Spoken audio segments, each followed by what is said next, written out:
Hello there, welcome to another INFJ Ramble.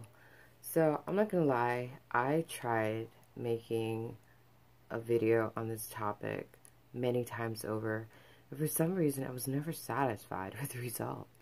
And, well, hopefully this attempt will be to my liking. Okay, so the topic for tonight is going to touch on peace. Peace. Peace in the world. Peace out. Peace, peace, peace. So, I guess in order to understand peace, we really have to, think about it, right?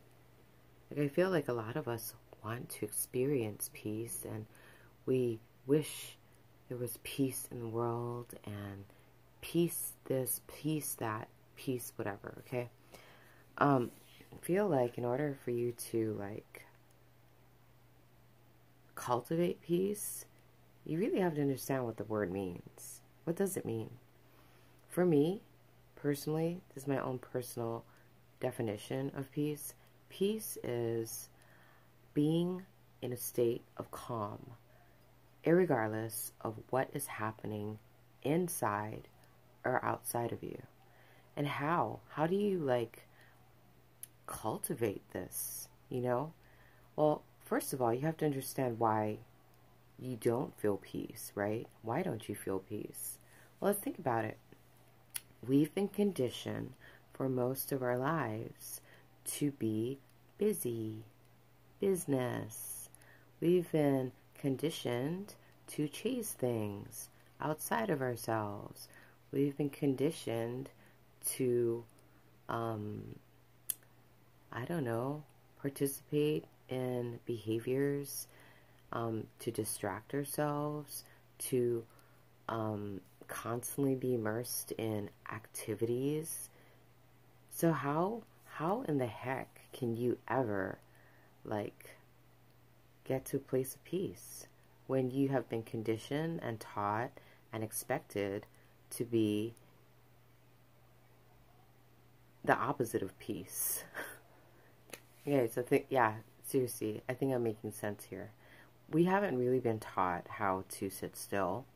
We haven't been taught to sit in silence. We haven't been taught to remain calm. We've been taught to be pretty reactive. We've been taught to take things personal because we've been taught to compete and to compare and to chase expectations based on mental constructs, based on social conditioning, so that we can be accepted and feel like we've actually achieved and acquired something. So, when you are programmed and you've been led to believe that you're supposed to be functioning a particular way, which is in opposition to peace, how can you ever cultivate it?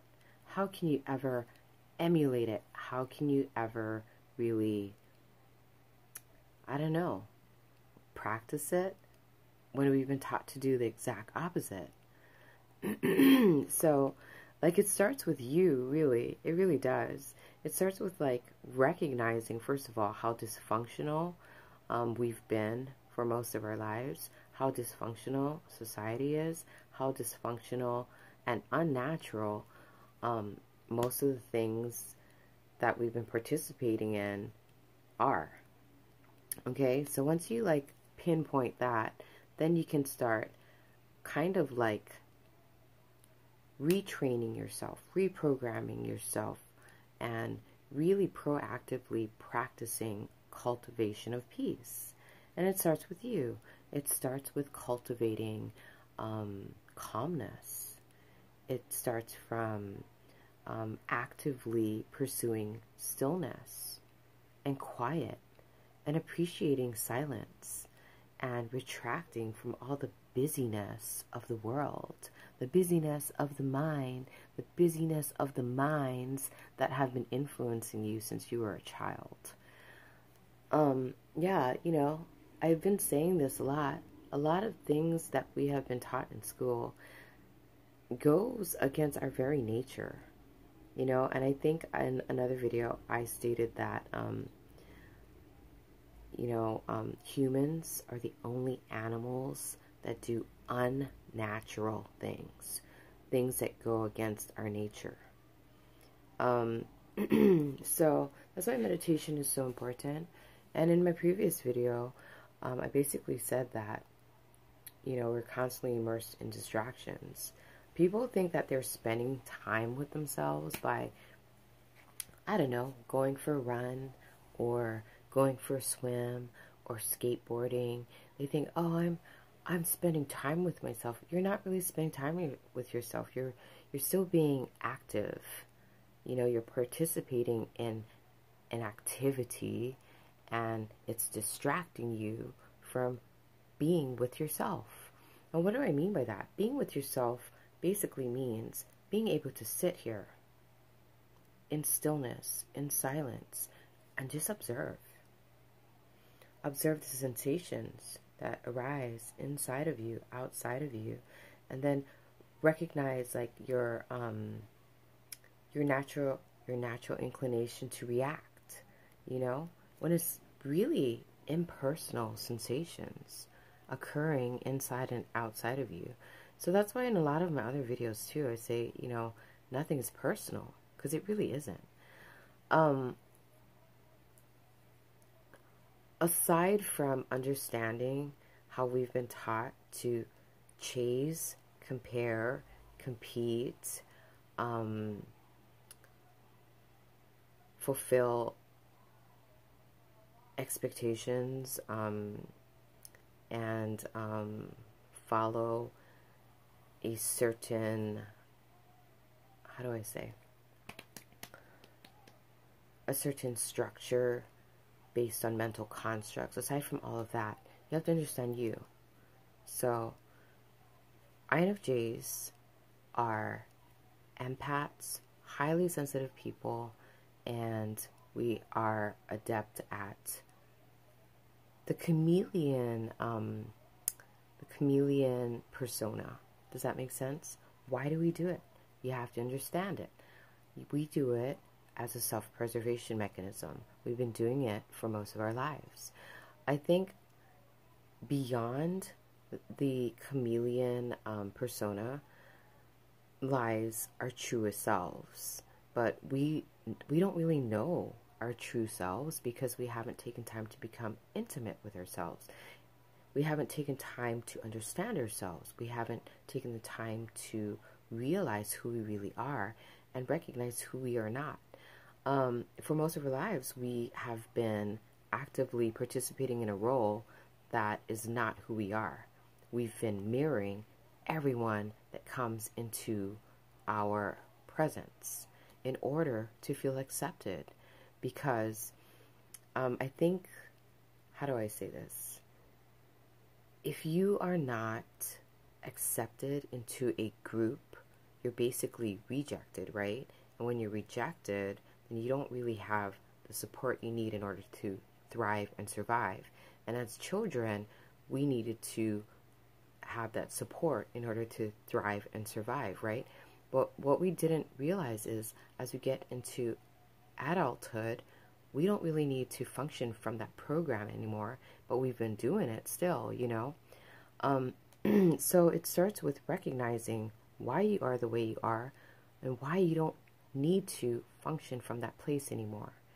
And when you do, you actually start taking your power back, empowering yourself, giving yourself the love, the respect, the compassion, the kindness that you've been giving everyone else, and I think, it can be like comparable to a gas tank. You know what I mean? If you're running on your gas and your gas tank is getting low, but you just keep on running, you're going to finally come to a stop, right? You're going to come to a halt.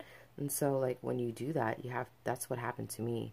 I had to really step back, look at myself, look at what I've been participating in, realizing how dysfunctional and unnatural it is, and then make a decision to proactively step out of it and become who I really am. And for most of our lives, we've been mirroring everyone else. We haven't really been expressing our most authentic selves to the world. You know, we've been mirroring in order to create connections, in order to feel accepted. But now that I realize who I am not, what I'm supposed to be doing, what I'm not supposed to be doing, it's very easy for me to set a boundary and to say no without feeling guilty. And those are magic words, no. When you're so accustomed to saying yes all the time, no becomes like your scepter of power. So like the people-pleasing tendencies have slowly been being purged from my system. Like, don't get me wrong, I still honor people, I respect people as much as I honor and respect myself. So a lot of people are participating in bad habits, dysfunctional habits, unnatural habits. And before, I would allow other people to set my tone. I would allow other people's energy to affect my energy. I would let, you know, other people and external circumstances to set my tone. But now that I'm recognizing why that is like detrimental to the well-being of myself and others, I've decided to take my power back, and I don't let people affect my tone nearly as much, and I don't let people influence or cloud my clarity nearly as much. And I know how to say no. I know how to say yes. And I know, you know, like for instance, like if somebody is doing something that I don't appreciate, I will either confront them or I will retract my participation from that interaction. But and if somebody asked me if I want to do something, before, you know, I would say yes, even though I meant no. But now I would just say no. I would just be like, hey, no, I cannot help you right now, or no, I don't really want to do that, you know, because I want to go home and spend time with myself, or I want to go home and appreciate like the space without having to like do anything else. And it's funny, like once you set the tone and you set the boundary and you set the limit, people start respecting that. And I think it's reflective of like how much you respect yourself. But all that aside, you know, you have to realize like how unnatural and how like dysfunctional things have been, and how you've allowed that to affect you and your decisions and your tone and your tune, and to stop. So now that I am aware of all these things, when I go out into the world, I don't necessarily let things affect me. And I also don't have any expectations on how something or someone should be, including myself. I just kind of allow everyone to be. And it's funny, in that particular stance, you start seeing things way more clearly. Like when you encounter people who are angry, or they have some type of issue, or they're being reactive, you don't allow them to set the tone for you anymore. You can actually just stay there in calmness and cultivate peace and allow them to be, and recognize that it's not you, it's them. You know what I'm saying? Like all this time we've been allowing other people to set our tone. We've been allowing other people to affect our energy. And we've been doing it because we have poor boundaries, and because we've been trying to mirror their energy, right? In order to feel accepted. But a lot of things that people are doing are unacceptable. I mean, let's be really real and clear.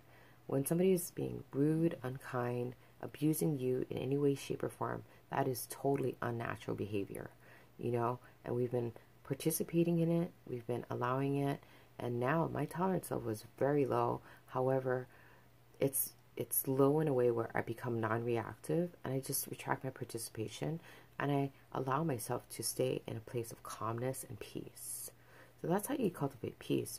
You realize like who you are not, what you've been doing that is normal, what you've been doing that's not normal, what you've been doing that's natural or unnatural, and you just kind of allow yourself to be.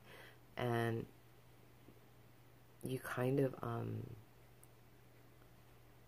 function from that place in yourself that is very calm and still and peaceful. There's a lot of things that go on around us that may cause distress or dis-ease. But again, we're allowing the things from outside of ourselves to create distress and dis-ease, and then we're being reactive to it. Now, if you can practice non-reactivity and recognize that a lot of things outside of yourself and inside of yourself are very impersonal, and not take it personally, then you can retain that calmness and that peace. You know, and you can actually, when you say peace out, or, you know, peace in the world, you can actually, like, experience that. And it starts with you. But you have to understand, like, why you're not peaceful. It's because you've been doing the exact opposite of peace in most of your interactions and activities in life. You know what I mean? Anyways, I don't know if it made sense. And I don't know if I'm going to post this video. This is probably like my 10th attempt to make this video on peace. There's just so much information on it that I want to outlet, and I don't know if I'm doing it in a way that's understandable. But yeah, if you learned something cool, if you didn't, that's cool too. Blessings to one and all. Amen.